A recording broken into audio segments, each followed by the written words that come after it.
Ja, I mean, you and the team were both struggling for a lot of the first 3 quarters of the game. That dunk at the end of the third seemed to change the weather for everybody. How do you explain how drastically your own game changed after that dunk? I mean, I really wasn't excited about the dunk.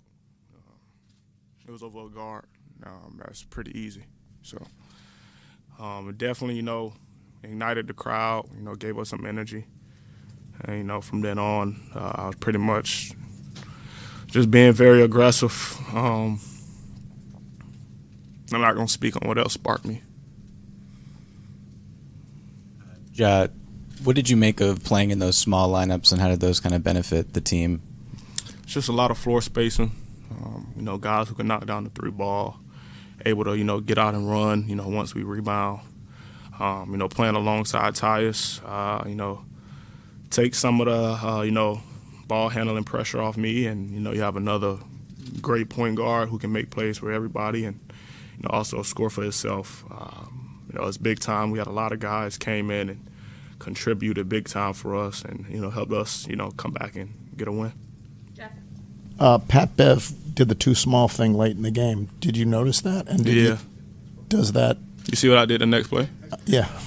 I think you had like 13 after that. Is that no coincidence? It don't bother me, bro. Yeah. I mean, if we have what we want pretty much, obviously you got to be better on ball, but, after that, I came back, did the same thing after my bucket. So and it's nothing with us that people trying to make it like a matchup. It's not that. Can you take us through the last play? Go get a bucket, Ja. To Michael. Last question, Sean.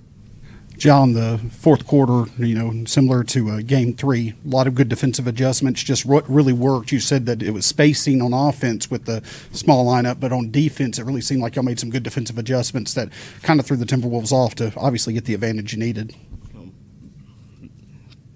Just, forcing guys into tough shots and, rebounding.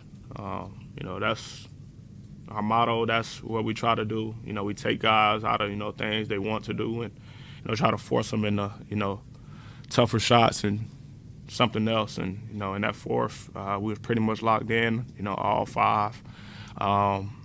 And, our bench and our coaching staff with, hearing the play calls and, calling out the plays and for us to know, pretty much what's coming. And not leaving guys on the island, showing bodies and, rotating. And then after that, it's, rebound and run.